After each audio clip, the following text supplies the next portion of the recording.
이번에는 돈이 흐르는 스토리, 돈맥을 좀 짚어보는 시간입니다. 자, 오늘은 특정 주가지수 움직임에 따라서 수익률이 결정되는 펀드 ETF의 흐름을 살펴보면서 어떤 ETF의 수익률이 좋았는지, 과연 우리가 어떤 ETF를 담으면 좋을지 투자 아이디어를 찾아보겠습니다. 한국투자신탁운용 ETF 마케팅부 강재웅 부장과 함께합니다. 어서 오세요. 안녕하세요. 네, 글로벌 ETF 흐름을 살펴보기에 앞서서 이 글로벌 시장 상황 먼저 짚어볼까요? 네, 일단 최근 한 주간 미국 증시부터 살펴보면 경기 연착륙에 대한 기대감이 좀 높아지면서 주요 지수 모두 상승 마감을 했습니다. 특히 미국의 1분기 GDP 성장률이 연율로 2% 성장으로 확장이 되면서 어느 정도 견조한 성장세에 대해서 시장이 좀 확인을 한 측면이 있고요. 또 연준이 굉장히 선호하는 지표죠. PCE 물가 지표 같은 경우도 최근에 둔화세를 좀 이어가고 있어서 어떤 경기에 대한 자신감을 확보한 것으로 좀 판단을 하고 있습니다. 이번 주에는 이제 미국과 중국을 비롯한 주요국의 제조업 지표 발표가 좀 예정되어 있는데 미국 같은 경우는 이제 며칠 전에 발표를 했고요. 하지만 이제 제조업 지표 같은 경우는 8개월 연속 좀 부진한 흐름을 보이면서 소비와 고용은 개선이 되는데 제조업은 여전히 부진을 한 지표상의 좀 차별적인 움직임을 보이고 있습니다. 그래서 향후에 이런 지표들의 좀 중요도가 더 높아질 것 같고요. 또 금주 5일에는 이제 6월 FOMC 의사록이 발표가 되고 또 6월 미국 고용 지표도 7일에 발표 예정이어서 당분간 어떤 호황제가 불분명한 상황에서 이 같은 경제 지표의 결과치가 시장의 움직임을 좀 좌우할 것으로 보고 있고요. 국내 증시 간략히 말씀을 드리면 이제 외국인 순매도가 이어지면서 주간 단위로 국내 증시는 하락 마감을 했습니다. 외국인은 이제 화학이나 IT 가전과 같이 2차 전지 비중이 높은 업종들은 순매도를 했고요. 반대로 반도체, 자동차, 조선과 같은 실적 기대감이 좀 큰 업종들은 순매수에 나서면서 업종별로 좀 매매의 어떤 차별적인 모습도 좀 파악이 됐습니다. 이번 주 국내에서 가장 큰 빅 이벤트는 이제 7일에 발표 예정인 삼성전자의 2분기 잠정 실적 발표라고 좀 보고 있습니다. 네. 현재 이제 국내 증시에서 반도체 관련 주들의 강세가 좀 이어지고 있는데요.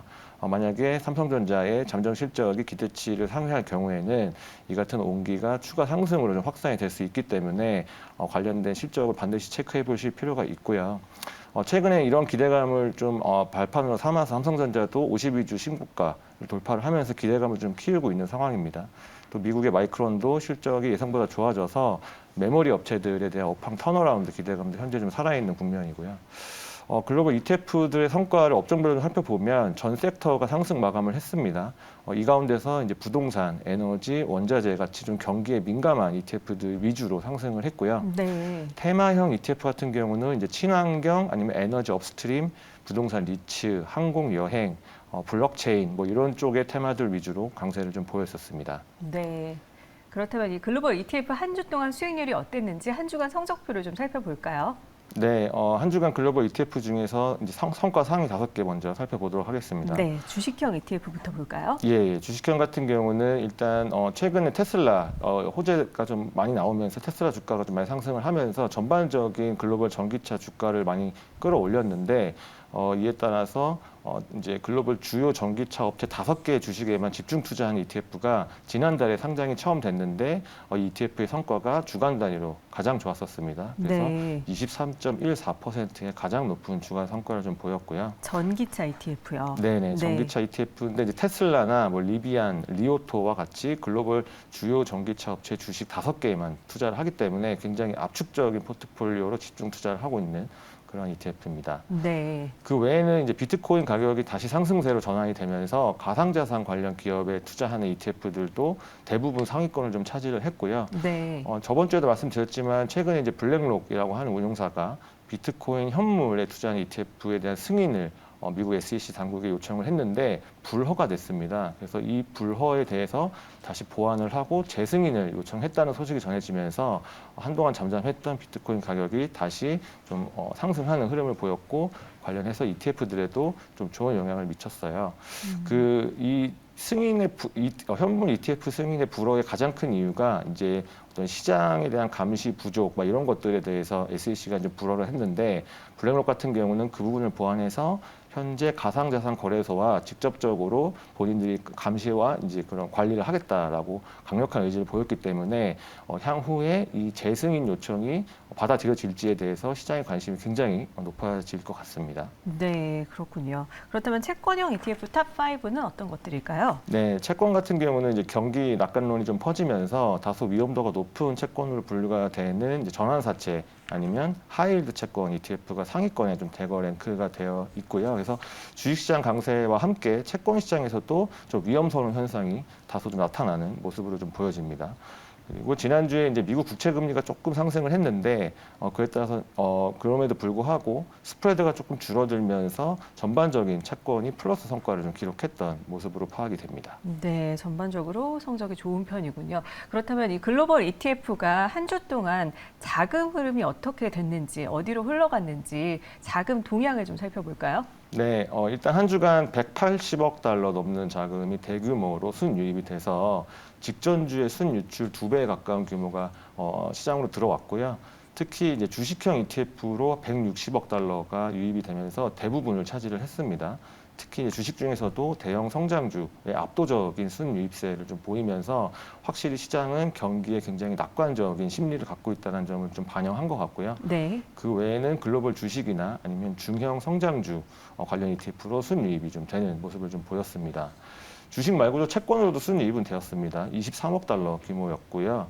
전체 채권 시장에 골고루 투자하는 이제 종합 채권 ETF, 그리고 미국 국채에만 투자한 ETF, 그다음에 모기지 증권에 투자한 ETF가 전반적인 순이입세를 좀 견인했고, 반면에 순유출 같은 경우는 이제 금과 은 같은 귀금속 ETF에서 유출세가 최근 몇 주간 계속 지속이 좀 되고 있습니다. 금과 은 쪽으로요? 네네네. 네. 그래서 달러 같은 경우가 최근에 소폭 강세로 좀 전환이 됐는데 이 금과 달러는 반대로 움직이는 경향이 있어서 이 같은 달러 강세 반전이 어떤 금에 대한 투자 심리 위축을 야기했다라는 좀 판단을 할 수가 있을 것 같습니다. 네. 전체 자산군 내에서 ETF 종목별로 순이입 상위 5개 살펴보면은 일단 S&P 500과 나스닥 지수 ETF로 순이입이 좀 집중이 된 측면이 있습니다.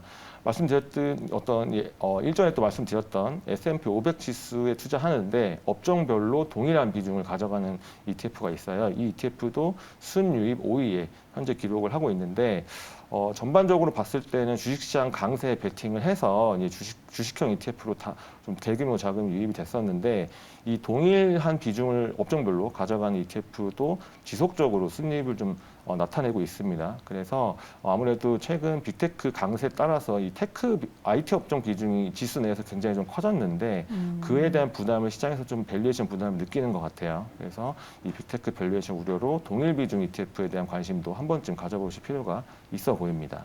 네. 뒤이어서 순유출 상위 살펴보면 이제 직전주에 순이입됐던 어떤 중대형 가치주 좀 어떤 밸류에이션이 좀 저렴한 그런 ETF로 순유출이 좀 집중이 되었는데 최근에 단기 급등한 측면이 있어서 차익실현 성격으로 좀 보이고요. 그 외에는 선진 유럽 국가 주식에 투자하는 ETF도 좀 유출세가 있어서 3위권에 랭크가 되어 있습니다. 네. 자, 그렇다면은 이번에는 국내 상장 ETF 한 주 동안의 성과가 어땠는지 그 성적표를 좀 볼까요? 네, 글로벌 반도체 업종이 전반적으로 강세를 보이면서 이제 미국 반도체 업종에 투자하지만 이제 2배를 추종하는 레버리지 ETF가 10%에 가까운 가장 높은 상승세를 보였고요.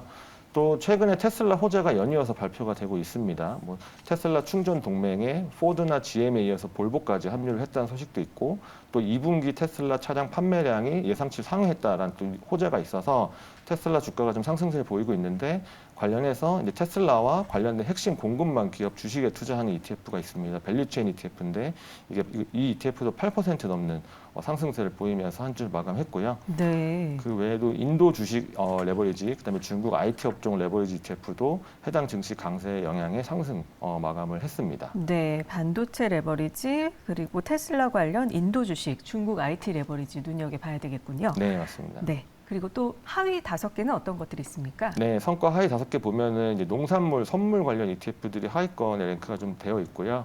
올 여름에 이제 슈퍼 엘니뇨 라는 어떤 굉장히 무더운 여름이 예상될 것이라고 좀 보이면서 그간 공급 부족에 따른 강세를 보였던 농산물 선물 가격이 최근에 좀 하락 반전한 모습이고요. 특히 이제 7월 달에는 미국에서 어느 정도 강수가 예상된다는 소식이 전해지면서 좀 가뭄이 개선될 것이라는 기대감이 커지고 있습니다. 그래서 곡물 가격도 하락을 해서 이 같은 선물 가격에 좀 반영이 되어 있던 것 같고 또 이제 러시아산 밀이 글로벌 수출 시장에서 저가에 공급이 된다는 소식도 나오면서 이 같은 선물 가격 하락에 조금 더 하방 압력을 키웠고요.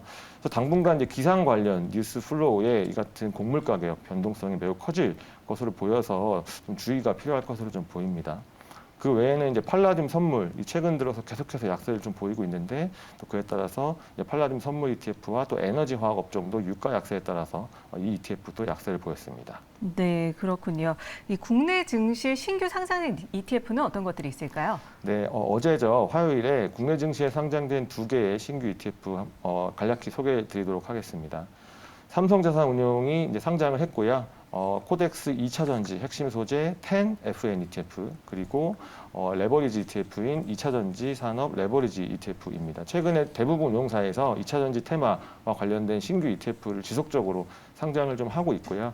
이 ETF 같은 경우는 이제 2차 전지 업종 중에 소재 업종의 10개 종목에만 집중적으로 투자하는 ETF이기 때문에 중소형 어떤 집중 압축 포트폴리오에서 굉장히 변동성을 좀 높일 수 있습니다. 그래서 어떤 본인의 투자 성향에 맞는 선택이 좋아 보이실 것 같습니다. 네.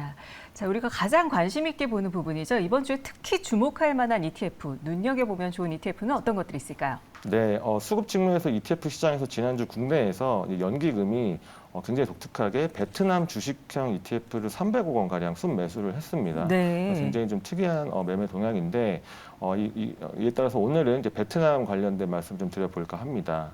이제 미중 무역 갈등이 지금 이어지고 있어서 이제 중국의 어떤 공급망을 탈피하려는 디커플링 움직임이 좀 강화되고 있고요. 이에 반사 수혜가 좀 기대되는 국가로 꼽히는 게 보통 인도 아니면 베트남인데요. 또 이런 기대감과 또 펀더멘털도 양호해서 베트남 같은 경우는 증시가 작년에는 한 마이너스 33% 정도 급락을 했다가 올 상반기에는 박스권을 좀 유지를 했고 최근에 이 박스권 상단을 좀 탈피하려는 좀 시도를 하고 있습니다. 물론 추세적인 어떤 강세로 보기에는 조금 더 시간은 필요해 보이지만 상반기에 오르지 않았기 때문에 하반기 상승에 대한 기대감이 현재 남아 있는 것 같고요. 베트남 경제 같은 경우는 지표상으로도 개선세를 이어가고 있습니다. 그래서 올 1분기 베트남 GDP 성장률 같은 경우는 이제 전년 동기 대비해서 한 3.32% 증가를 했는데 이 수준은 이제 코로나 이전 수준보다도 더 좋게 나온 수치여서 이제 코로나를 완벽하게 극복을 했다라는 어떤 평가가 좀 나오고 있고요. 또 최근에 베트남 여행을 많이 가시는 분들도 계실 거예요. 근데 베트남 같은 경우는 이제 관광업 위주의 서비스업이 전체 성장률, 경제 성장률 증가분의 대부분을 차지를 했습니다. 그래서 이 같은 서비스업 개선 같은 경우는 이제 정부의 내수 활성화 정책 혹은 경기 부양책에 따른 어떤 힘입은 결과로 좀 보여지고 있고요. 관련된 서비스업 고용도 최근에 좀 증가 추세를 좀 보이고 있습니다. 마지막으로 베트남 증시의 가장 큰 호재는 유동성 증가라고 좀 말씀을 드릴 수 있을 것 같아요. 다른 중앙은행과는 좀 다르게 베트남 같은 경우는 물가가 좀 빠르게 하락을 하고 있기 때문에 베트남 중앙은행 같은 경우는 올해 들어서 예금과 대출 금리를 모두 인하를 했습니다. 그래서 긴축 행보에서 좀 탈피를 하고 있고요.